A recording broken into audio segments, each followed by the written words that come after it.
Hello guys, good morning to all of you. This is Megiraj here and now we are going to get discuss about the common potential and loss in potential energy whenever to conduct a connecting by the conducting wire. यानी यहाँ पर हम जब कोई दो चालकों को किसी चालकी तार से जोड़ते हैं तो उनमें जो उभयनिष्ठ विभव होगा वो कितना होगा, ऊर्जा हानि कितनी होगी, वो क्या होगी, वैद्युत प्रवृत्ति और वैद्युत सामर्थ्य क्या होती हैं, इसके बारे में। तो सबसे पहले हम ये डिस्कस कर लेते हैं कि वैद्युत प्रवृत्ति क्या होती है।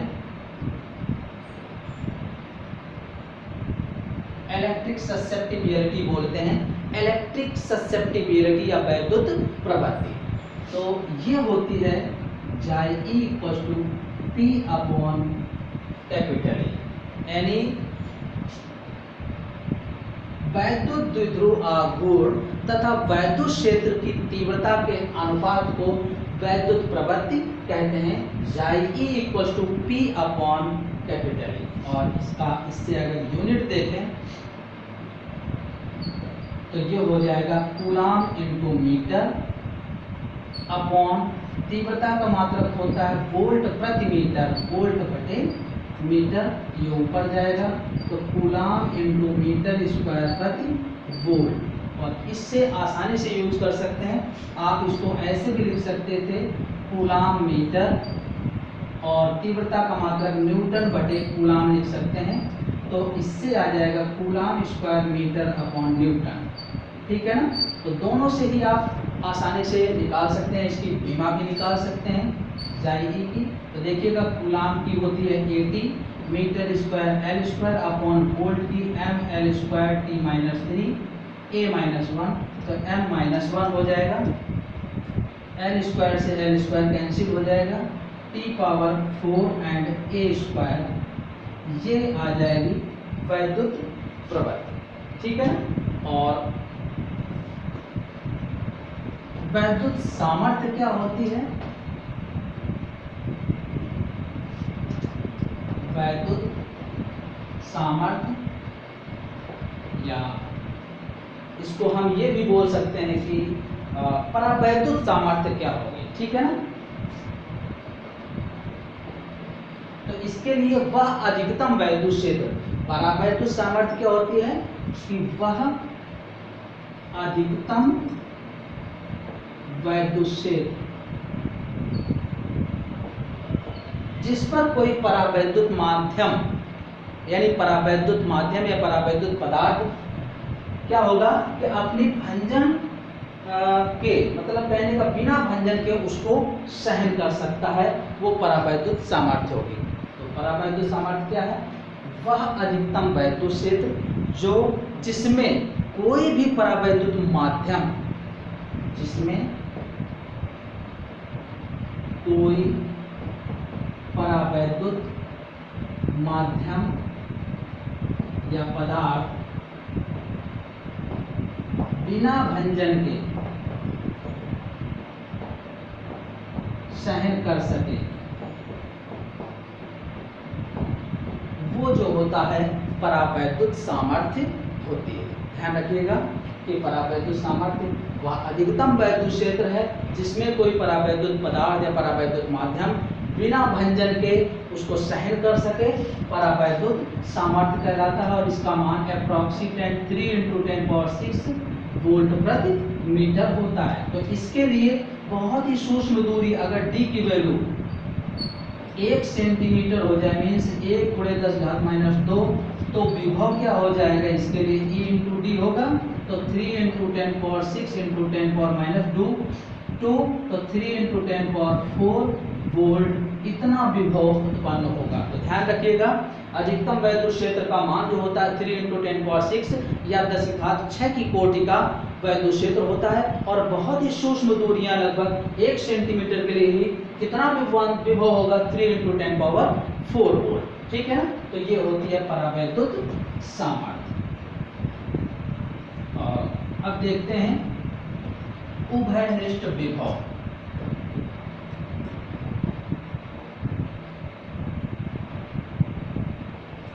तो इसके पहले हम इनके लिए ऊर्जा ज्ञात कर लें, चालक की ऊर्जा, क्योंकि इसका उपयोग होगा।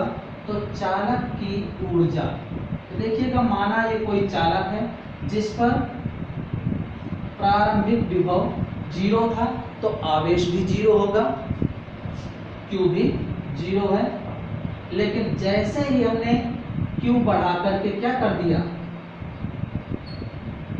Q कर दिया, तो विभव बढ़ करके क्या हो जाएगा, V हो जाएगा।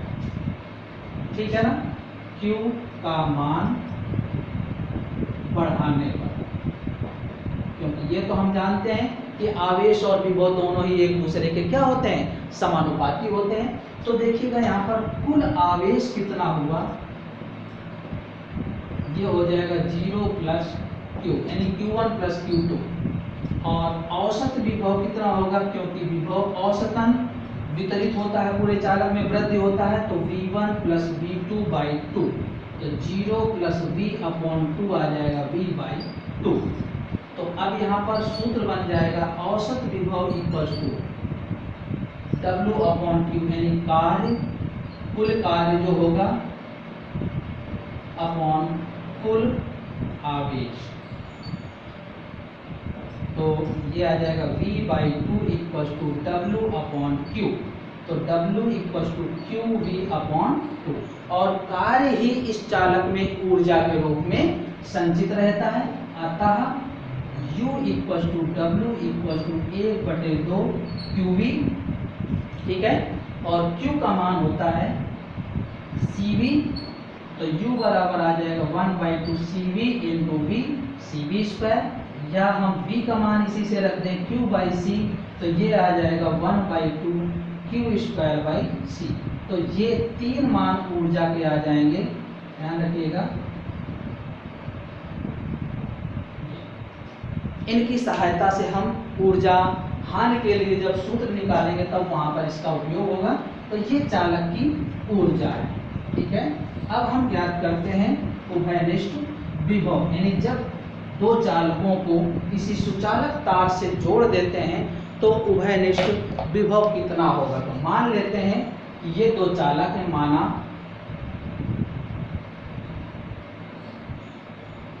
दो चालक A और B हैं, जिनकी धारिताएं C1 C2, विभव V1 V2 और आवेश Q1 Q2 है। तो जब इनको सुचालक तार से नहीं जोड़ा तो देखिएगा Q1 कितना है C1 V1 और Q2 कितना है C2 V2। ठीक है, लेकिन जब सुचालक तार से जोड़ दें तो जब इनको सुचालक तार से जोड़ देते हैं तो क्या होता है, आवेश ऊंचे विभव से नीचे विभव की ओर यानी उच्च विभव से निम्न विभव की ओर गतिमान हो जाता है। और ये तब तक गतिमान रहता है जब तक कि दोनों में विभव का मान क्या हो जाए, समान ना हो जाए। तो ध्यान रखिएगा, जब ये दो चालक A व B जिनके आवेश Q1 Q2, धारिताएं C1 C2 तथा विभव V1 V2 हैं, जब इनको सुचालक तार से नहीं जोड़ा तब Q1 बराबर C1 V1, Q2 बराबर C2 V2। किंतु जैसे ही इनको किसी सुचालक तार से जोड़ देंगे तो आवेश उच्च विभव से निम्न विभव की ओर गतिमान होगा और ये तब तक रहेगा जब तक कि दोनों में विभव का मान समान न हो जाए। वही विभव उभयनिष्ठ विभव होता है। तो अब यहाँ पर आवेश Q1 डैश और Q2 डैश हो जाएंगे। धारिताएं देखिए, चालक थे तो जो उनकी कैपेसिटी पहले थी वही कैपेसिटी अब भी रहेगी, उनकी धारिताएं नहीं बदलेंगी, लेकिन आवेश का स्थानांतरण हो रहा है तो आवेश बदलेंगे। ठीक है, यहाँ पर Q1 डैश और यहाँ Q2 डैश, तो Q1 डैश क्या हो जाएगा C1V और Q2 डैश क्या हो जाएगा C2V। लेकिन एक बात ध्यान रखिएगा, आवेश संरक्षण का नियम कहता है कि कुल आवेश जितना पहले था उतना ही बाद में होगा, यानी दोनों का आवेश ये है तो टोटल अब ये है टोटल, ठीक है, बराबर रहेंगे। आवेश संरक्षण का नियम कहता है। तो ये मान रख दीजिए Q1 plus Q2 C1 plus C2 V दोनों से बाहर कर दिया तो ये आ जाएगा Q1 plus Q2 upon C1 plus C2, या Q1 Q2 के मान रख दें तो C1 V1 plus C2 V2 upon C1 plus C2, ये आ जाएगा उभयनिष्ठ विभव। ओके। और ध्यान रखिएगा, जब चालक को सुचालक तार से जोड़ देते हैं तो इनमें आवेशों का अनुपात उनकी धारिताओं के अनुपात में क्या हो जाता है, बट जाता है। देखिएगा Q1 डैश और Q2 डैश, C1 भी और C2 भी आया, V से भी कैंसिल, Q1 डैश और Q2 डैश C1/C2। तो ये भी चीज प्रूव हो गई कि जब चालकों को सुचालक तार से जोड़ते हैं तो उनमें आवेशों का अनुपात धारिताओं के अनुपात में बढ़ जाता है। और एक चीज ध्यान रखिएगा, यहाँ पर ये तो इनके लिए हो गया, यहाँ आवेश का स्थानांतरण कितना हुआ, तो आवेश का स्थानांतरण तो ये होगा। देखिए पहले आवेश पहले गोले के लिए देख लें तो Q1 था, अब Q1 डैश है तो स्थानांतरित कितना हो गया है, Q1 माइनस Q1 डैश। उदाहरण तौर पे अगर यहाँ पर 100 माइक्रोकूलम है और ये अब यहाँ 75 हुआ तो 100 माइनस 75 कितना आवेश चला गया, 25 माइक्रोकूलम, ठीक है ना। तो ये स्थानांतरित आवेश भी निकाल सकते हैं इस तरीके से। और आइए अब हम इसी के माध्यम से ऊर्जा हानि ज्ञात करते हैं। तो पहले ये दोनों चालक हैं, ऊर्जा हानि यानी ये हो जाएगा चालकों को सुचालक तार से जोड़ने पर ऊर्जा हानि कितनी होगी, ओके। तो ये है जोड़ने से पहले से पूर्व और ये है जोड़ने के बाद। तो यहाँ पर ऊर्जा का हम सूत्र ये यूज कर रहे हैं, U = 1/2 CV²।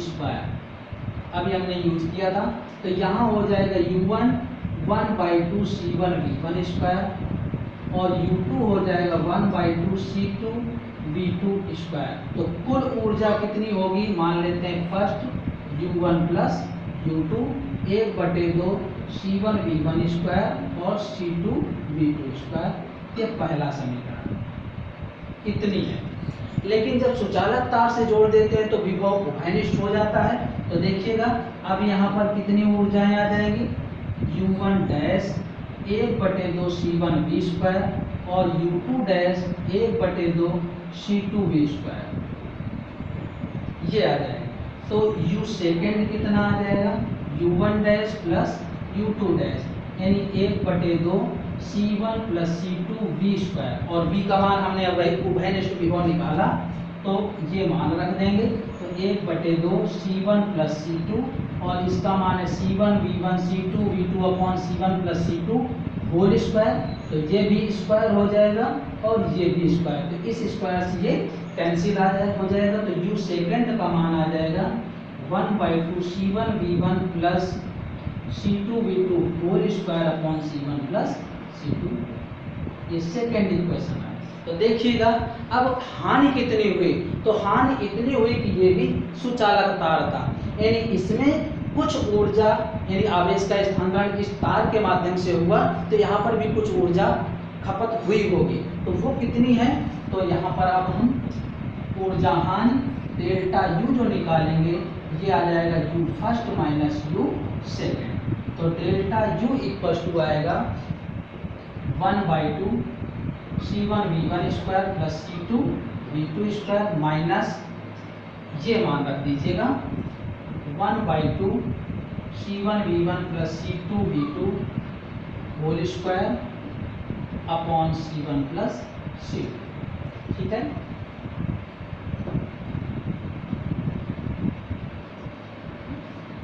तो अब इसको सॉल्व कर सकते हैं आप और फाइनल फॉर्मूला आ जाएगा ऊर्जा हानि के लिए। तो देखिएगा डेल्टा U = 1/2 कॉमन और C1 प्लस C2 एलसीएम, तो इसका इसमें पूरे में गुणा हो जाएगा। तो C1² V1² plus C1 C2 V2² plus C1 C2 V1² plus C2² V2² minus C1 V1 plus C2 V2 whole square, ये आ जाएगा।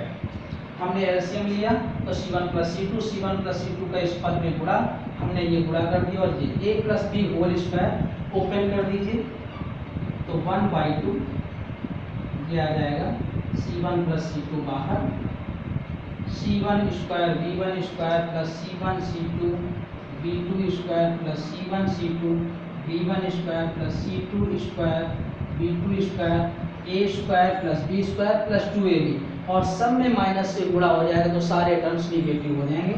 C1 square V1 square C2 square V2 square minus 2C1 C2 V1 V2, ये आ जाएगा। C1 square V1 square और C2 square V2 square cancel हो जाएंगे। तो देखिएगा delta U 1/2 C1 plus C2, और सभी पदों में C1 C2 है तो C1 C2 बाहर कर लीजिए, तो यहाँ आ जाएगा V1 square plus V2 square minus 2V1 V2।